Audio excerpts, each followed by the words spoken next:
And hello all of my fellow nerds out there, this is Oracle Nerd Richie and welcome back to our Wonderland Arc 5.5.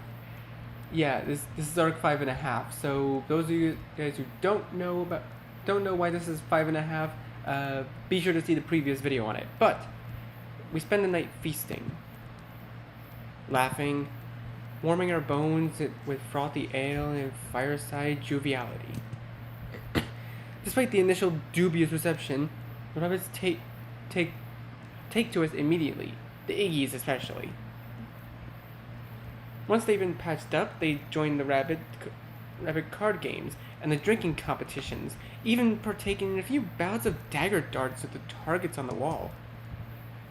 And the rabbits themselves can't get enough of it, whooping and hollering as the stakes and their levels of inebriation I never heard that word rise. I feel the warmth of the alcohol rise to my own cheeks. Watch one of the rabbits relay an exuberant story of one of their many battles against the king's men, as they called their more violent brethren. Jerry even joins in towards the end, insisting that the injury he'd succumbed to in the story had been the result of a certain rabbit named Leroy jumping the gun. Really? Oh, you really gotta reference Leroy motherfucking Jenkins? Leroy Jenkins! Oh my god, he ran right in. He just ran right in. Which launches all of them into a raucous debate that I lose track of about 5 minutes in. But it doesn't really matter at this point. I mostly just tuning out the words, focusing instead on the warm hum of voices, crackle of fire, the warm tingle running up and down my skin. The way Genzo's hands keep finding my shoulder whenever he laughs, squeezing it in time with his mirth. His smile bright and contagious in the flickering light. The way Gidget keeps checking to see if I need anything, refilling my empty mug, grabbing one of the pokers to fire roasted mushrooms, so I don't need to get up. I feel safe, secure, just there with my friends, surrounded by warmth and laughter. I let my gaze drop to the fire, just staring at the dancing embers. When things finally start to die down, I feel sort of contented, tiredness settle over me. I pull my blanket in around my shoulders as I wander around, trying to figure out where to put the empty mug. One of the rabbits must notice my confusion because he takes it from me with a somewhat astonished smile, telling me I could have just left it wherever. Oh, I respond suddenly sheepish. Then watch him walk away with it, feeling as though I've just parted with something dear. I give my head a shake. God, I need to sleep. I start back towards the other end. A small section of beds we'd been given on the other side of the fire pit. Around me, rabbits are yawning, stretching, lounging across their beds. And I spy Iggies doing the same up ahead, each of them carefully and painstakingly preparing their beds for the night ahead. There's something cozy about the sight. All of us settled down for a long winter's nap. Or something. Though this summons a pang of disquietude in my stomach. If only that were all we were settling down for. Not whatever awaits us in the castle and forest beyond. I press my lips together with a quiet sigh. Then spot Genzo sitting on his bed against the far wall. He's curled up in a blanket, watching the Iggies in mild amusement as he leans against the earthen surface of the cave. I glance around for Gidget, only I don't see them. Not on any of the beds, not helping the rabbits tending to the fire pits, not in the infirmary corner, where I see a final lingering Iggy emerge with a fresh bandage pasted across his forearm. I blink, tilting my head. I turn in the direction of the glow of the moonlight. the opening at the end of the cave. Leading out to the overlook and the sea of trees and stars beyond. I catch a glimpse of blonde hair just past the edge of the tunnel. Ah! Another blink. I turn my gaze back towards Genzo, then again towards Gidget. Oh, we have a choice? Finally, a choice! Oh, gosh. So we have one of 3 choices. Ooh, I actually don't know what we should do. Darn, I don't know. Maybe I'll go through all 3 options. Maybe I'll go through all 3 options at this point.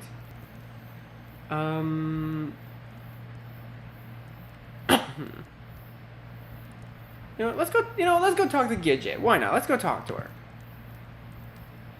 Something in me, perhaps something I'm not even sure I myself understand, turns my feet in the direction of the overlook. And I made my way towards the end of the cave, eyes squinting momentarily as the light of the moon overtakes my vision. Outside it. It's beautiful. I suck in a small gasp as I climb out to the overlook, full breadth of the view hitting me all at once. The cave is beautiful into the side of the cliff. It is built into the side of a cliff. My bad. From the overlook, one can look out across the lower level of the forest beyond. Dark dunes of tree tops spreading out for miles in both directions before hitting the surface of the lake. Above our heads, the sky opens up. Elephantine expanse of stars and galaxies gazing back down at us. The moon at its center, huge and milky and white, glows like a firefly ready to be plucked from all the blue and gaze between the softly parted fingers. Gidget must hear my stifled breath because they turn with a start, eyes widening briefly before flicking away. Sorry, were you looking for me? I was gonna come right back in. I shake my head. No, I saw you out here, so I thought Our voices fall, silent, straining the dirt beneath our feet. Then finally, do you, want to come sit? Sure. Gidget scooches over atop the boulder they'd been using as a perch, making room for me to join. And I take a seat next to them, pulling my knees against my chest.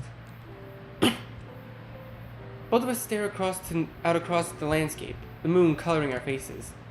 Just needed some fresh air is all, Gidget says, their voice soft. It's really beautiful. Yeah. A pause. You doing okay? I mean, with your shoulder and all. Still aches a bit, but it's better at least. I see. Gidget brings their hands together, and I see them shifting their thumbs against each other. First right over left, then left over right. Sorry, they finally say. Sorry for what? I mean, it's my fault after all.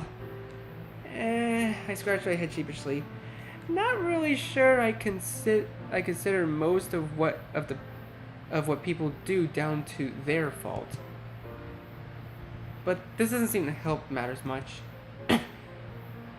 In fact, Gidget's face seems to have grown even more dour. Their gaze drops to their hands, their eyes strained. What? I blink. Their lips part, then close, then part again. I did a lot of really awful things to you. I just look up at them for a moment, eyes wide, then turn away. I don't even remember all of it. This place, it warps you to the point that you start to lose yourself, lose who you are. They lean forward, resting their elbows on their knees. Everything's just like a jumbled up kaleidoscope in my mind. I try to bring a memory to focus, but it just twists into something new. I remain silent, just staring out across the darkened treetops. But that doesn't change what I did. What you had to go through because of me. A sigh. I remember the rage. God, I remember the rage. And the resentment, the jealousy, the... They bring a hand to their forehead, jaw clenched. The entitlement. I see their fingers shaking. In the beginning, it wasn't as bad, but it kept growing. And even though part of me knew it was wrong, I couldn't stop. Like this thing growing inside of me, whispering inside my head, blurring my thoughts. I rest my cheek on my knee, fingers clasping around my ankles. My own chest feels heavy, conflicting thoughts battling at the base of my consciousness. I couldn't stop, Iggy. They turned towards me for a moment, for the first time, and I see a glimmer of tears in their eyes. And the things I said to you, the things I did to you. They turned away with a grimace, wiping their belligerent water. I wanted so badly to be what you wanted that I lost myself in a process. Silence again. Silence, save for the occasional murmur or clang of dishware back inside the cave. I bite at the inside of my cheek, gaze dropping at Gage's feet. I don't want you to be anything. A pause. I just want you to be you. Then I have to smirk at myself, as laughable as it sounds, considering everything I've said over the years. My voice grows small, so small out amongst all the black. I'm sorry too. I feel Gidget shift next to me, their shoulders brushing against mine. I guess we could both use a chance to try again, huh? Yeah, I smile in spite of myself. Then turn my gaze back to the sky, watching as the stars swirl around us. It's quiet for a good long time this time. I lean into the breeze as it laps at my cheeks, plays with my hair. And for a moment, we're back in high school. The two of us, sitting on the steps outside of the computer lab after another long afternoon of hacking at our projects. Watching as the sun sets, revealing the moon and stars overhead. We'd spend so much time in that lab. Just the two of us. Gidget finally stirs. I see them playing with a string on the hem of their pants. I know I still have a lot of my own shit to work through. A pause. Shit I've got to figure out for myself. Shit I finally can figure out for myself. I turn to look at them, brows arched. But if you ever can, give me a second chance. Their voice goes soft, husky. I'd love to be your prince. My cheeks grow instantly warm, and I jerk my head away, lips pressed tight. By your rules this time. Their voice cracks. It might take me some time to get used to, but now it's their turn to blush. Aww.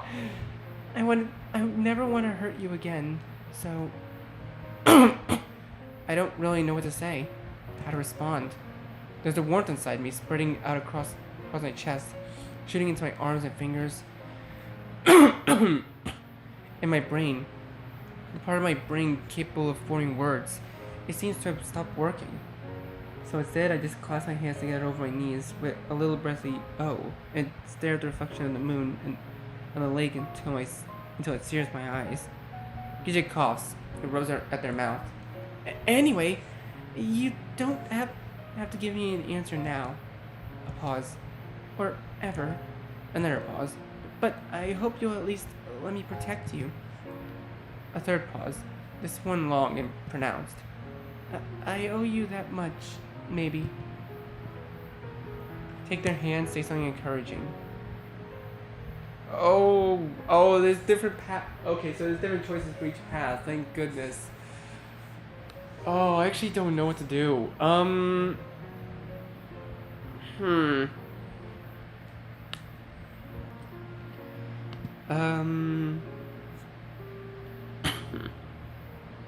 You know, take their... I just want to see what happens. My head's still a whirl. A whirl with a whole smorgasbord of feelings, to be honest.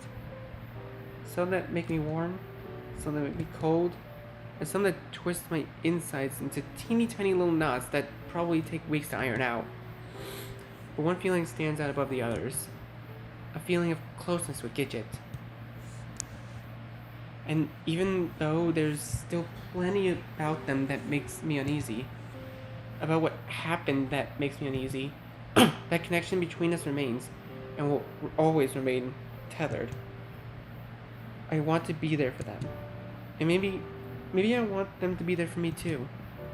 This thought alone keeps the pink flowing through my cheeks as I glance up at them, their silhouette striking against the starlit backdrop. Striking and handsome. Ah, I drop my gaze. Then reach over hesitantly, shyly almost, and curl my fingers around their knuckles. Oh, that's adorable. I like that very much. At this point, our eyes meet for just a moment. Just enough time for Gidget's brows to arc, and their eyes to soften, and their lips to tremble ever so slightly. And for me to get just uncomfortable enough that I have to break the gaze and turn away with a dorky grin, fire still lapping my cheeks. We sit there for a short while longer, just staring out across the vista of trees and stars and memories, until Gidget starts pestering me about staying warm and how I need to rest my shoulder, and the two of us wander back inside. I can still feel the warmth of their hand against my palm as I settle into bed, sleep coating my eyes. Oh, that was so sweet. That's probably the sweetest moment in this entire arc. Or, well, this half arc, I should say.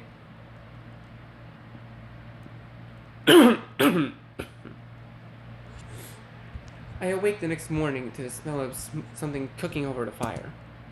It's a delightful smell that makes the tip of my nose twitch.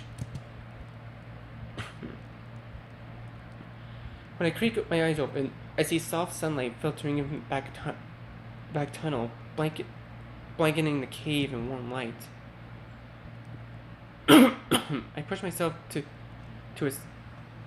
up to a seat with a groan, glance about. The rabbits are already up and moving, scurrying around and doing, well, who knows what, really. But they're quite active, with a good number of them around the fire pit, holding half-eaten skewers and drinking mugs for what I hope is coffee. Because goddamn could I really use some coffee right about now. Stifling a yawn, I make my way down the ladder, nearly bumping into a scuttling Iggy as I start towards the center of the cave. Once equipped with my own mug and plate of morning comestibles, I've never heard of that word, I wander towards the fire, hoping to catch a glance of a familiar face, so I don't have to stand awkwardly and eat. Or even worse, make the walk of shame back to my bunk and eat there. Fortunately, I spy Gidget in the far end, and when our eyes meet, momentarily they beckon me over. I take the spot next to them gratefully, then allow myself to finally dig into the breakfast of fried potatoes and eggs waiting for me. Ooh, that sounds like a good breakfast. Although I did have pancakes for breakfast this morning, so they're chocolate chip, by the way. The light touch of their shoulder against mine and is a comforting presence in my groggy morning state.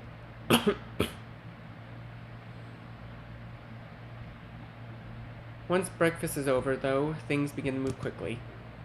Oh, wow!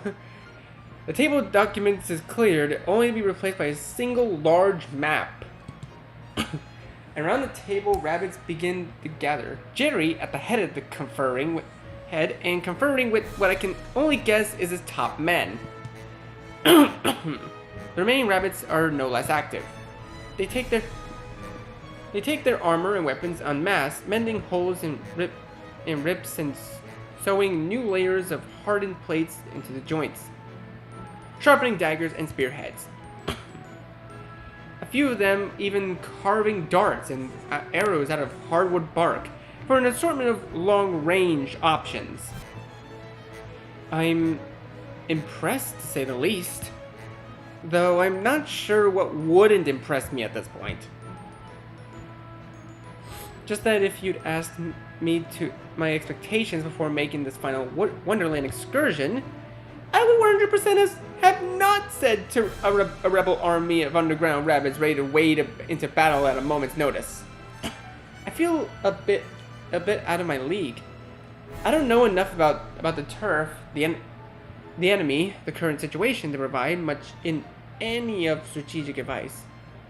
But I try my best to follow along with the rapid discussions and happening around the table, around the round table, as Jerry and his band of merry rabbits beleaguer the pros and cons of each assault on Castle Orlum.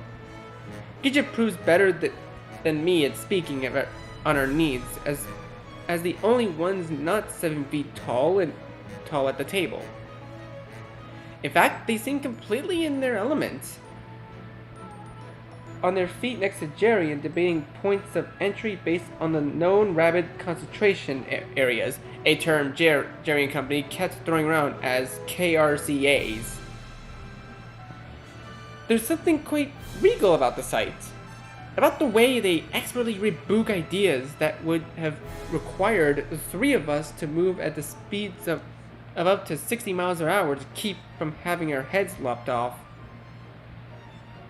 While next to me, Genzo keeps coughing and making wisecracks about everything from a rabbit mating rituals to Jerry's unnatural fixation on getting inside Orlum's castle. This one receives a slap across the nose from Jerry's paw-moving stick. Pawn-moving stick, my bad. It's all quite a lot, really. But somehow between the group, a plan begins to develop. As I watch Jerry move a little wooden pawns that represent us across the map again for the umpteenth time, a realization hits me. This might actually work! Does it seem impossible? Mildly. Does it seem dangerous? Incredibly! But by golly, do the cogs seem to be turning in the right direction, because for once, no one says a thing. Everyone just stares at the board. Jerry tucks his stick against his shoulder, gaze flickering about the table. Well, he finally says, voice rumbling at the base of his throat. Commence Operation Bottoms Up, I guess. The sewers. We're going in from the sewers. There's perhaps some mild irony in this, given how many times we've likely exited via the sewers in some form or another, but I try not to think about it. Instead, I focus on my final preparations. My final med check in the infirmary.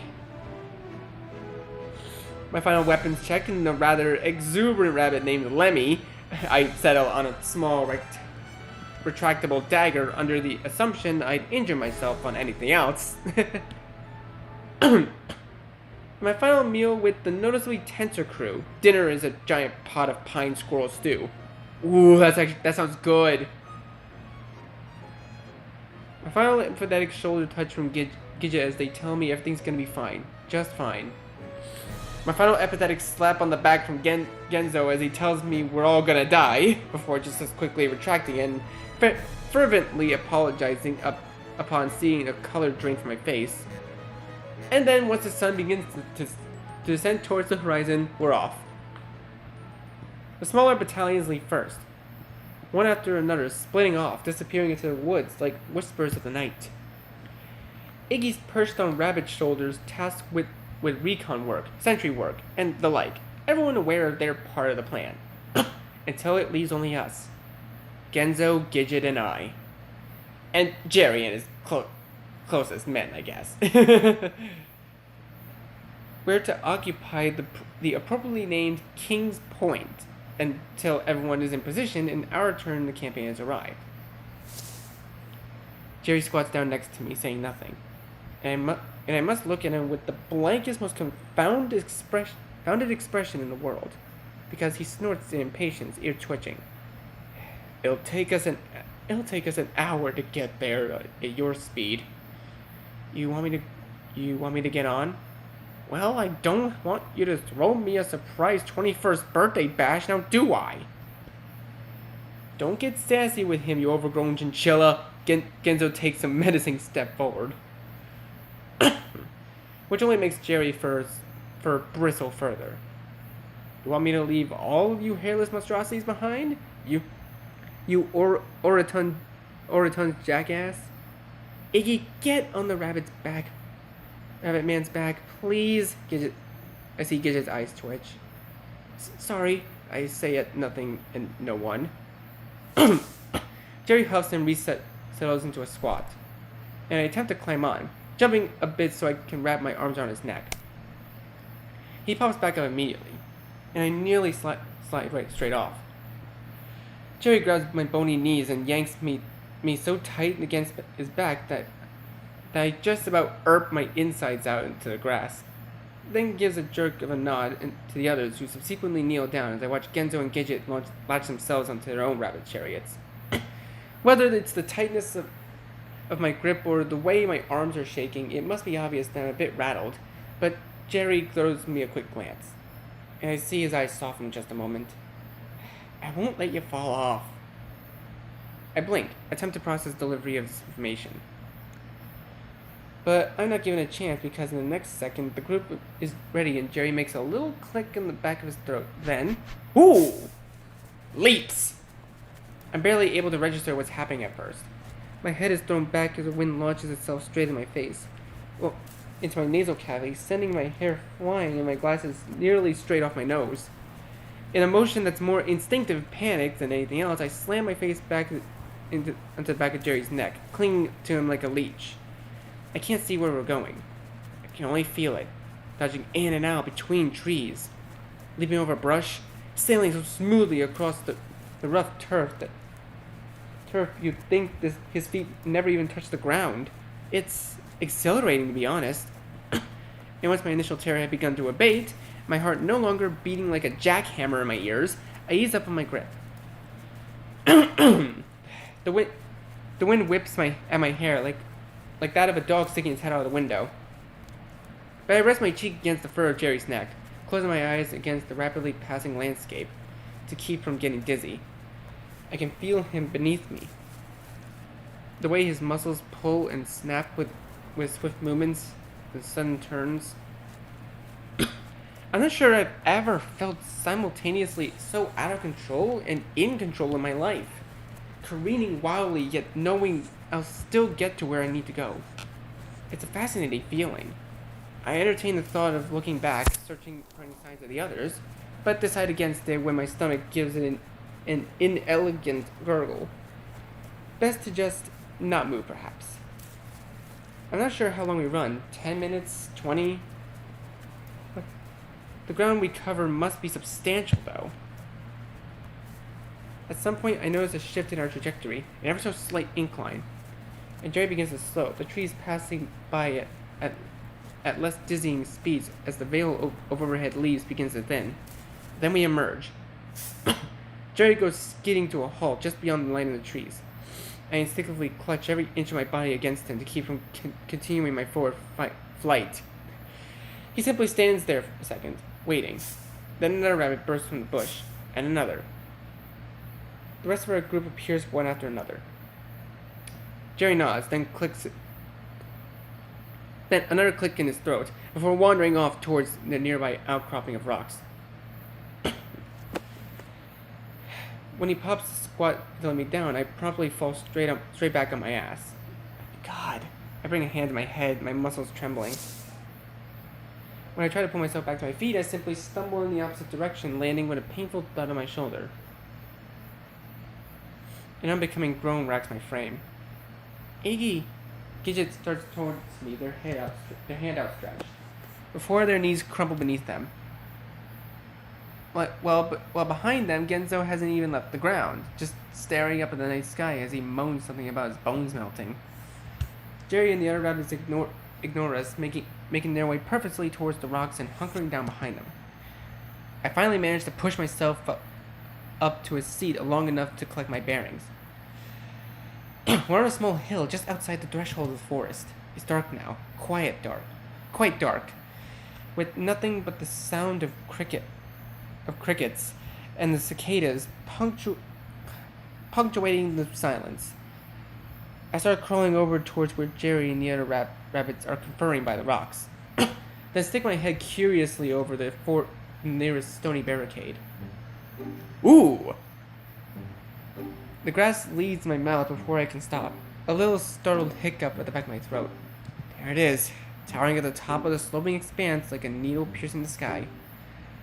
Black, shadowy stronghold outlined in brilliant contrast against the thick medley of dark clouds overhead. The castle.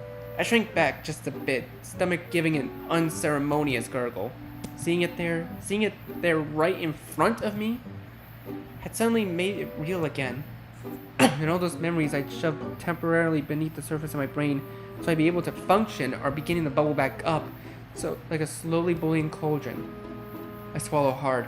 Jerry pops his head up over the rocks next to me, ears twitching. Oh, hello. There she is. Ghastly sight, no. You could say that. But her reign of terror over this land shall soon come to an end once the heartless hellion occupying her peak is slain. I blink. Glance at Jerry. Say nothing, we're not killing him, you know. I mean, it's better to be honest, right? We're not killing him, you know. We're not killing him, you know. Jerry ignores me, instead turning back towards his fellow rabbits to continue his consolation. I take this opportunity to gaze out across the umbral expanse of land separating us from the target. I see the castle town. How many times has Genzo and I walked those streets? Back then, it had been devoid of life. Now it's devoid of, well, everything. Houses that once lined the cobbles sit in piles of rubble. The roads are strewn with unidentifiable bric-a-brac.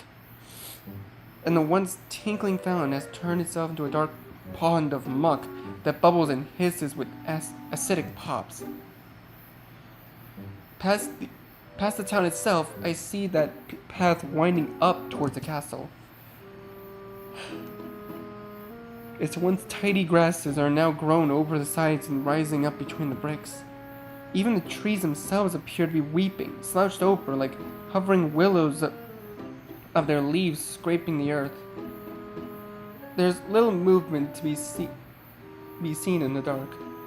Nothing but the occasional lurking shadow moving between the murky depths of the ruins. According to Jerry's men, though, this place is a breeding ground for rabbit soldiers. That thought alone is enough to make the hair on the back of my neck stand up, like lightning rods as my eyes rove the perimeter. Genzo crawls up next to me, and I hear him let out a little oomph as he pushes himself onto the rock in order to see.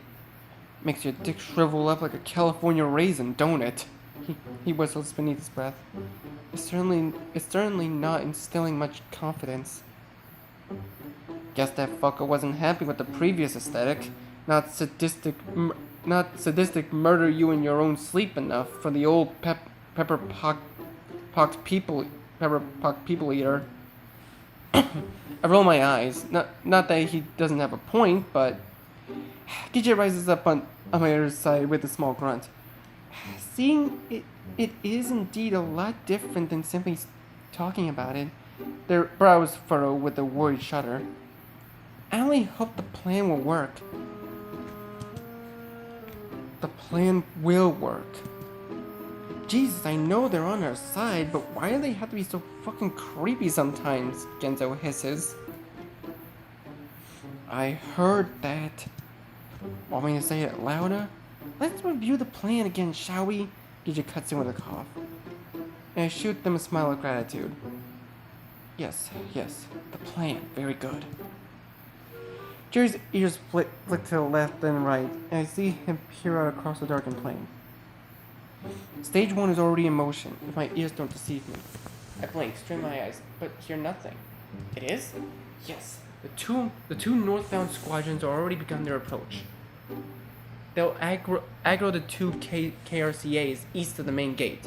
That's when our long-range unit will move into position in the bread box. Bread box? Bread box. Kinzo snickers next to me. Jerry shoots him a glare, but otherwise doesn't react. They'll provide cover for the first squad to begin their push towards the main gate. While they draw fire from any remaining units in town, our squad will circle around on the westward side. They cut left at the moat and follow it down to the sewer entrance. You'll be safe once you're inside. The bars are spaced too closely for us rabbits to get in, so you three should be able to slip inside without much trouble. Yeah, but that's the only thing you wish could slip inside. Genzo coughs into his hand. I see Jerry's eyes twitch. But Gidget keeps the conversation moving. If we're lucky, there'll be barely any rabbits left to notice us, let alone attack. Yeah, and if we're unlucky, there'll be a whole passel of them waiting to sink their sorry about that. Waiting to sink their oversized bicuspid. I've never heard of that word. Into our larynx. My stomach gurgles unceremoniously at the thought, and I flinch in spite of myself. If we're unlucky, we'll have Jerry and his squad to hold any surprise forces off until we reach the sewers. To think I'd be trusting my life with a guy whose ears are longer than his dick. And once you're inside, Jerry starts his words punchy. Yes, once you're inside, we all turn to look at him. He blinks. Actually, I have no idea what it's like inside. I was one of the first to leave, and that was before, well, all of this. I swallow, and spit getting stuck in my throat. If it's bad on the outside, I'd say what's the worst that he could do, except, well, we've seen the worst he can do, and it ain't pretty. At any rate, I have the utmost faith in you. Once inside, you know what to do. Find our once and future king. Jerry flings his arms out, ears going ramrod straight, and snuff him out once and for all. We're not killing him, you know. We're not killing him, you know. But Jerry ignores me again, arms folding across his chest, as he returns to listening for signs of our plan's progress. He pauses for a moment, then reaches for something in his tunic. It's a small vial of sorts, filled with pale pink slop marinating in red soup. It takes me a moment to realize what I'm looking at. Is that? My stomach twists and turns. Trail bomb. Jerry simply says simply, then hands it to Gidget. Those things go gaga over this stuff. Gidget takes it, twists it back and forth between their fingers. We bottled a bunch back when your kind still populated this place. They didn't last long after the hunting spree started. Jerry's eyes darken, and he pauses for a moment. Then his nose twitches. Anyway, it's good bait. Quite potent. We'll get you out of a pinch if need be. But it won't last long. They're pretty quick when there's nobody occupying the gooey bits. So don't dawdle. Thanks. Gidget tucks the vial away in the inner pocket of their shirt. Though I suppose I should say I hope we don't have to use it. Indeed.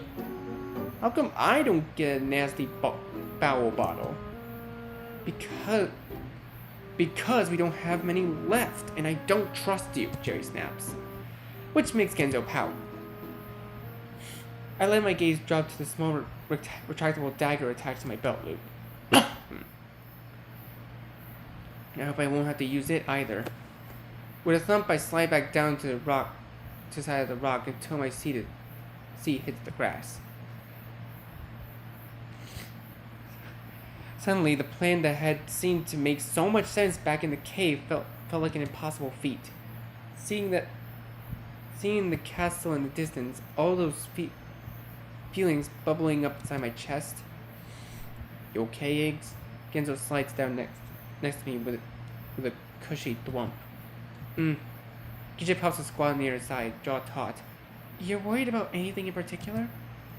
Besides hoping we all don't die? My voice crackles with emphasis.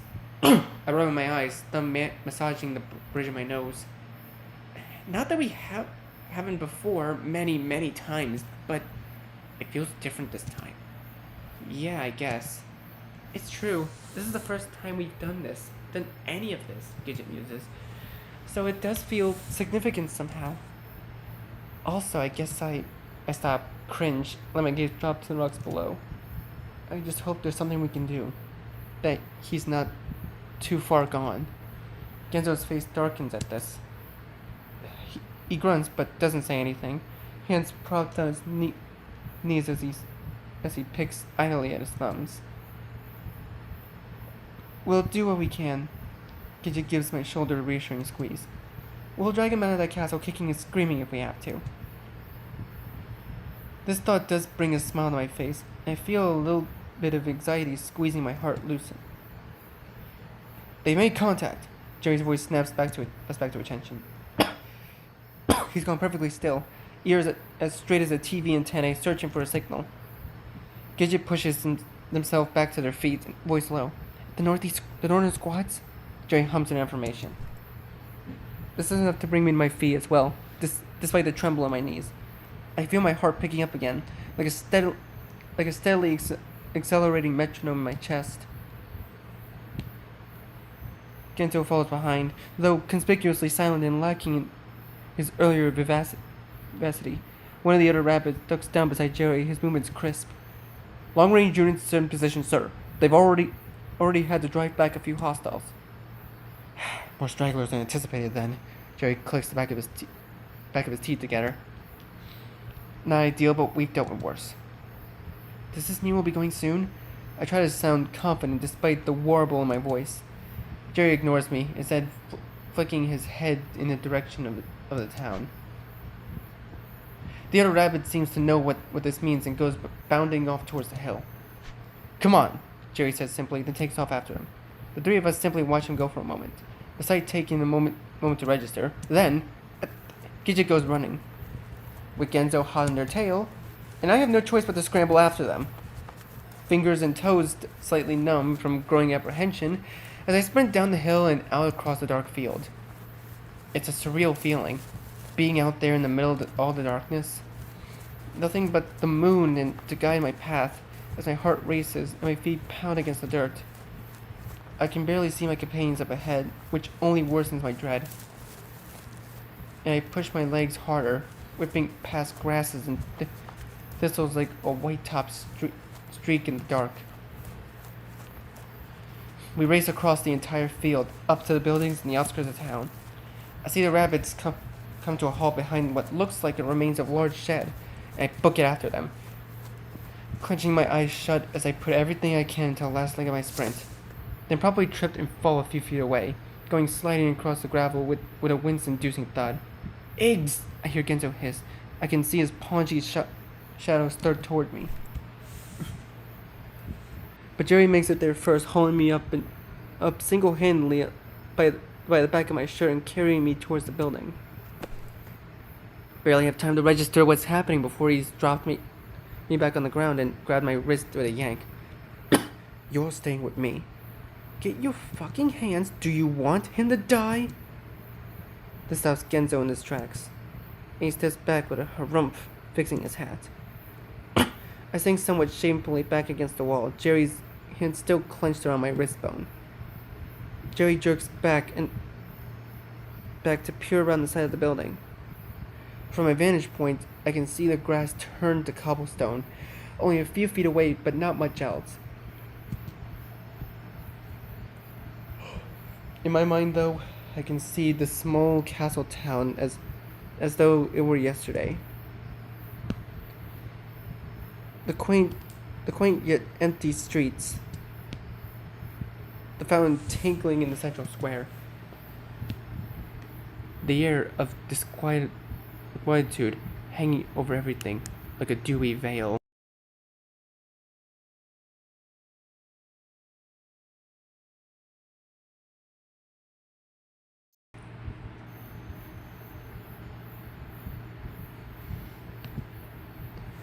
I wonder what happened to the villagers in this timeline. Okay, sorry about that, guys. Had to cut ahead real quick. Kind of experienced some technical difficulties for a moment there. This thought sends a shudder up my spine. I see Jerry's ears jerk left, right. His nose twitches.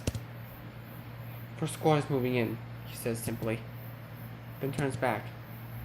Seems to realize how tightly he's gripping my arm, then probably releases it with a jerk. "Sorry."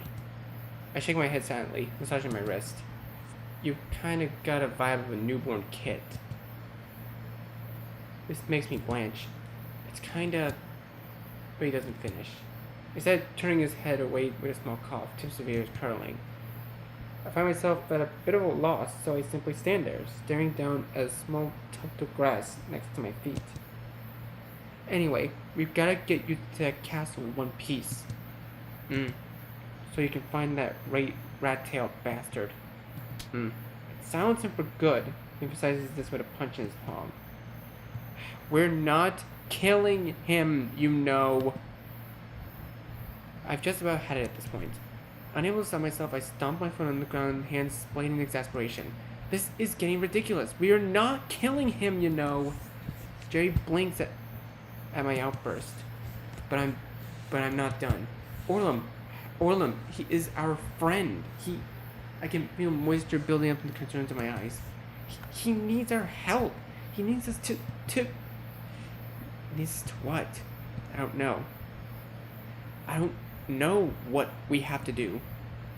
But he's in there and he's hurting, and it's our fucking fault, and maybe I don't really know how I feel about him or any of this, but I care about him.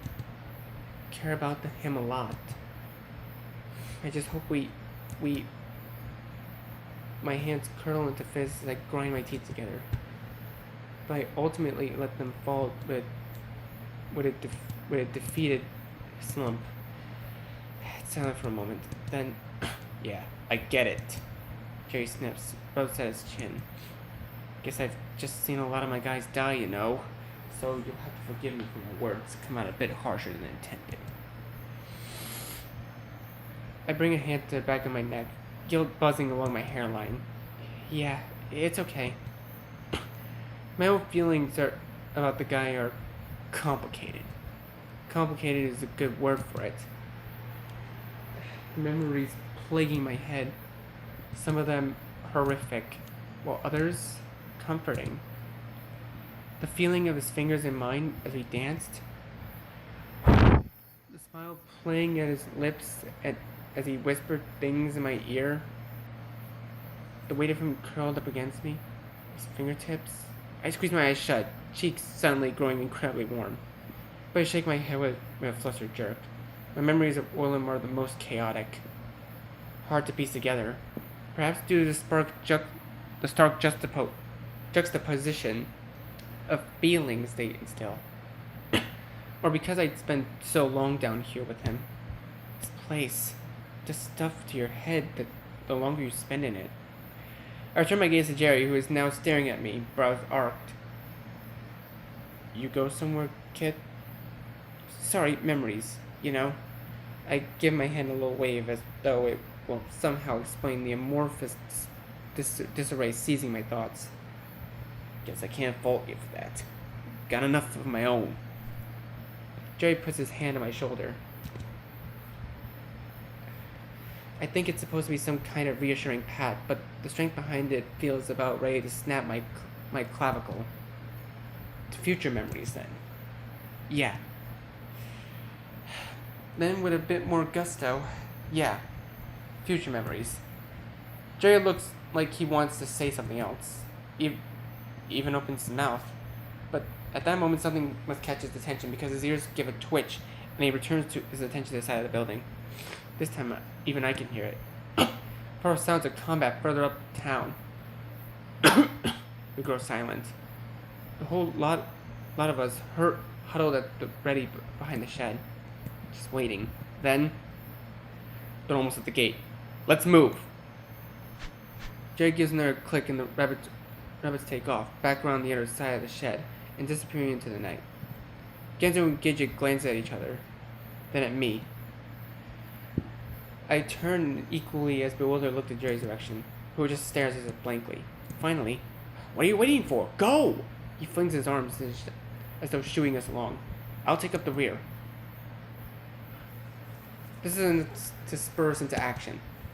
We take off, running. Why is it always running? I do better this time, though, focusing my attention. I go whipping by the buildings on the outskirts of town like a shadow in the night, keeping the outlines of my companions in sight. My lungs fight me every step of the way, but I push past it, willing speed and strength into my legs. We come to a stop at another building, a short distance away, huddled in the dark silence. And the rabbit in the lead jerks his head, and we're off again, flying from building to building, staying in the shadows as much as possible. Sounds of combat are nearer now. I can hear them when we stop, between my harried breaths as I struggle to swallow oxygen. It sounds somewhat intense. Did the first squad already really meet with so much resistance? There weren't even supposed to be that many rabbits left by the time when the first squad started towards the gate. This thought makes my stomach twist, and I clench my fingers in the dirt by my knees. Another signal from the lead rabbit. Then we're off again. Halfway towards the moat, perhaps, but it's hard to gauge. I clench my eyes shut, then back open, fighting back the nausea swirling in my belly, and then the coppery tang on my tongue. I focus only on the shadowy shapes in front of me. Keep up with them. That's all I have to do. Ooh! That's when a sudden blur of motion streaks across my path. I yelp and screech to a halt. So fast my feet slip out from under me, and I go back flat on my ass. It's a rabbit, one of the king's men. His ears, lips curled back as he surveys the perimeter, sets his sights on me.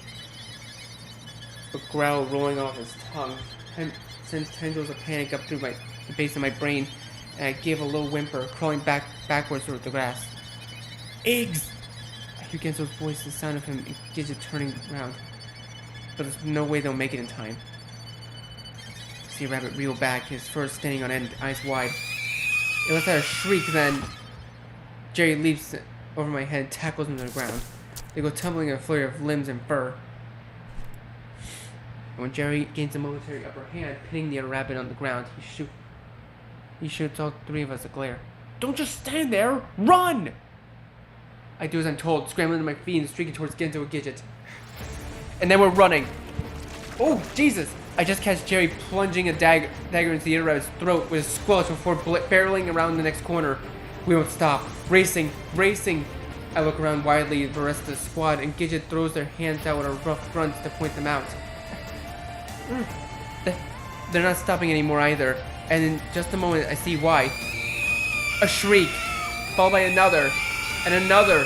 Flashes of brown fur leaping out of the shadows down from the rooftops. Fuck, there's so many of them. I thought the whole plan was supposed to let us avoid these guys. Gidget huffs through his ragged breath. Yeah, well, we couldn't. A flash in front of us. Something thuds on the ground, causing us to stop short. And I just about lose all my lunch over the grass at the sight.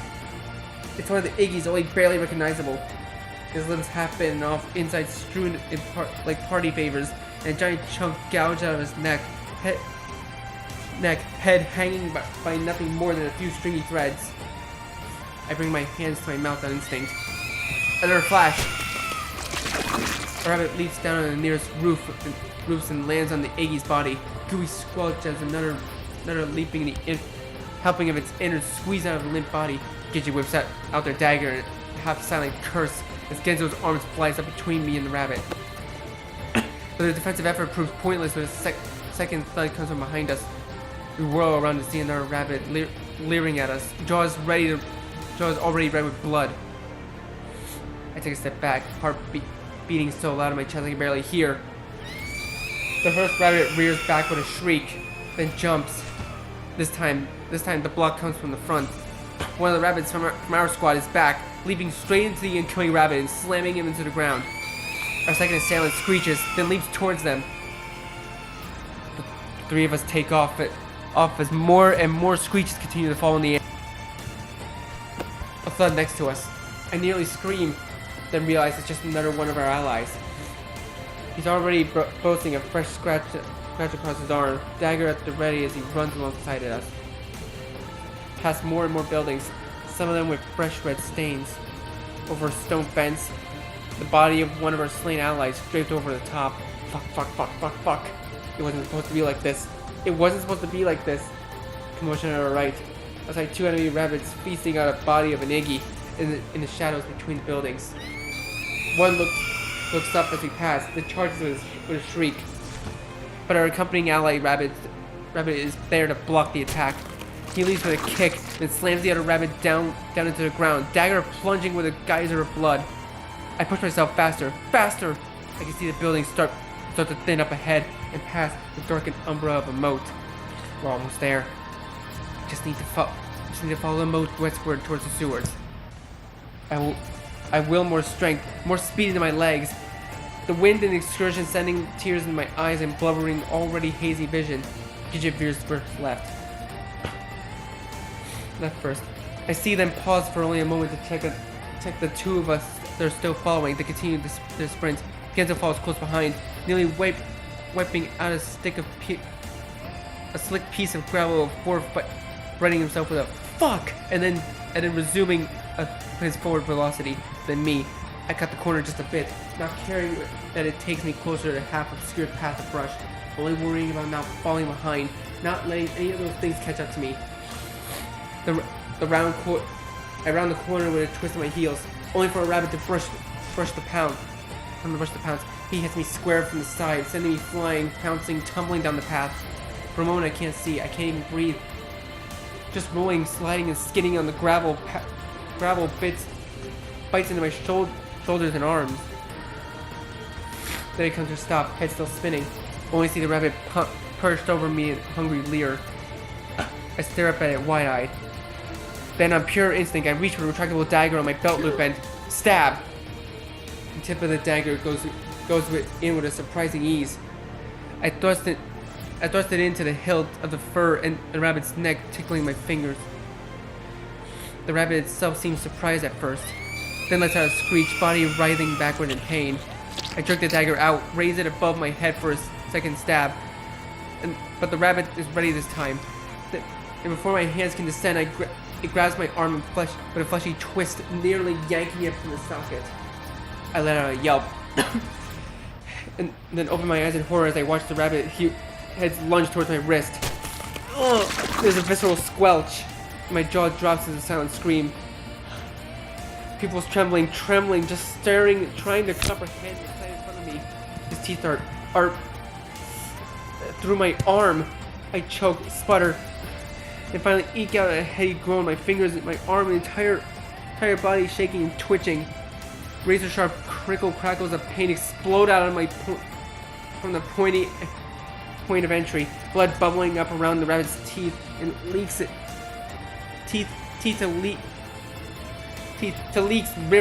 rivers down my skin. In a panic, I attempt to yank my arm away, but the rabbit's grip is too tight, and this only makes the firecrackers explode across my vision. Genzo, Gidget!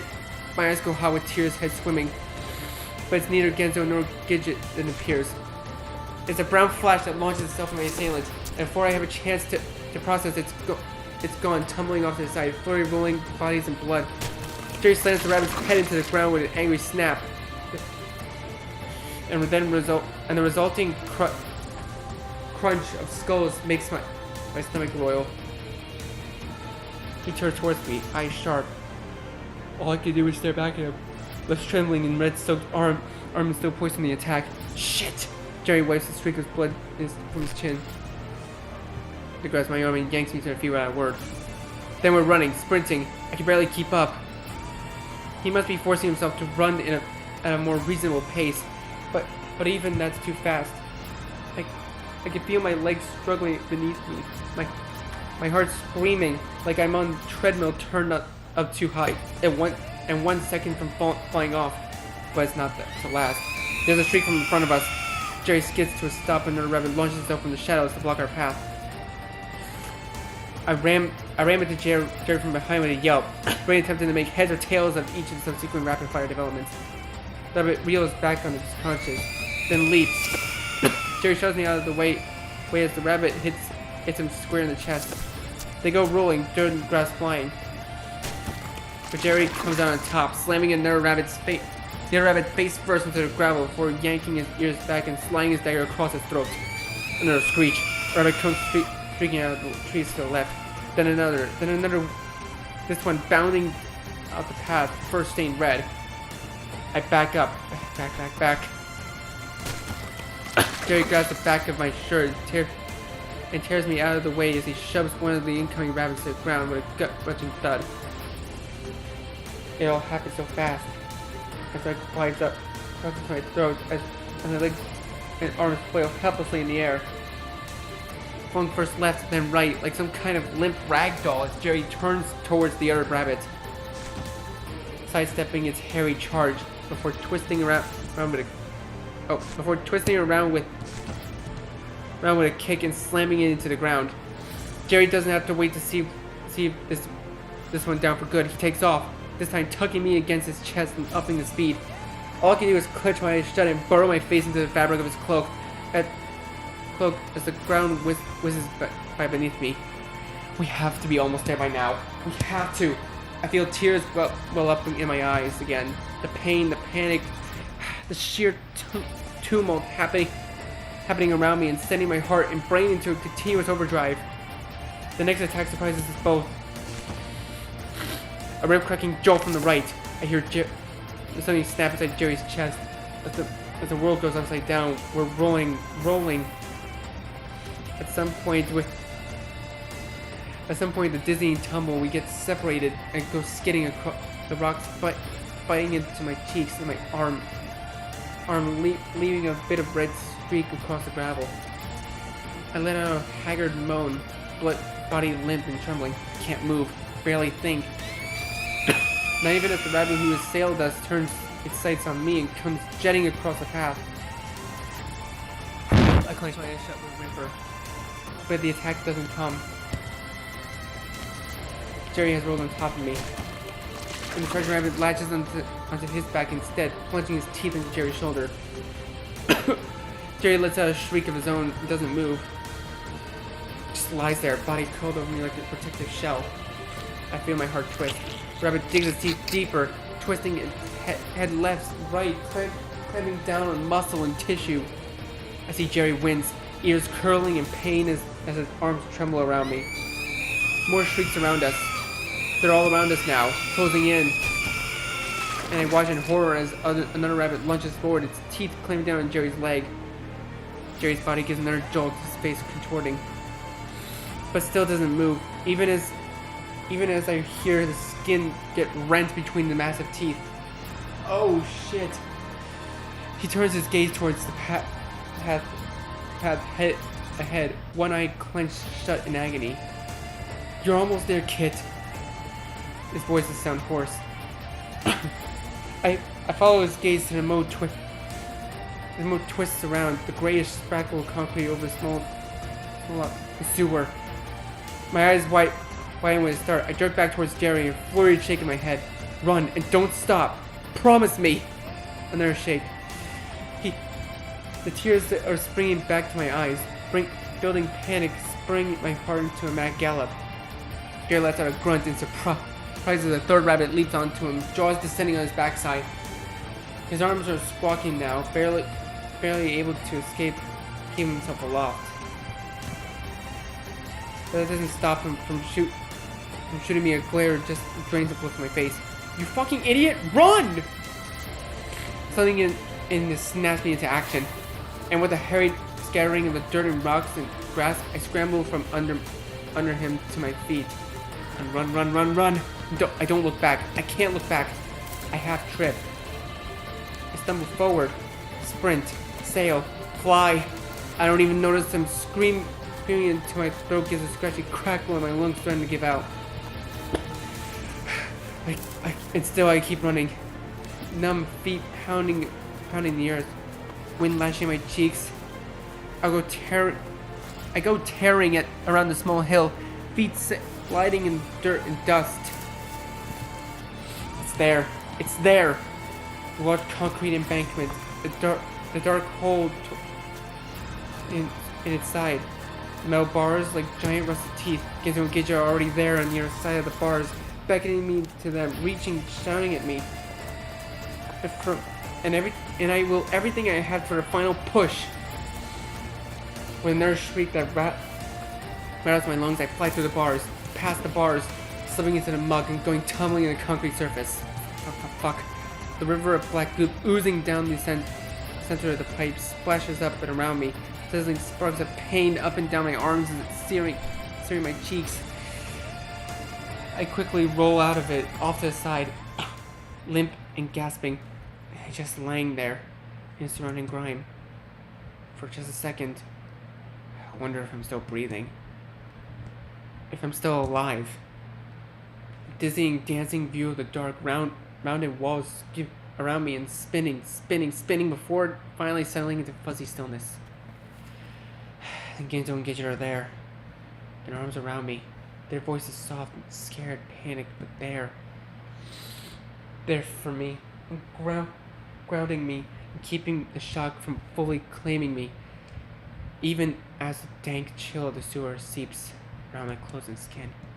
We made it. I let this thought wash over me as I close my eyes in a trembling mule. Then I lose it. The tears begin to deluge down my cheeks.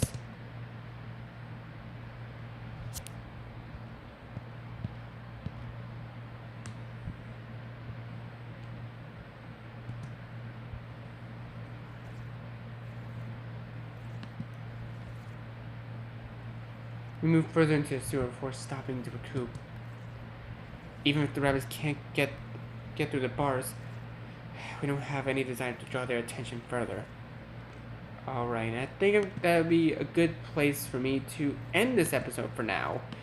I know that's kind of a weird place to leave off on, but, well, you know, kind of want to keep the rest of this arc for the next part. So, and I'm recording for like 50 minutes. So, thank you guys so much for watching this video. Be sure to leave a like, comment what you think, share this video with your friends, and be sure to subscribe and click the bell so you don't miss a single notification. I'll see all of you in the next video.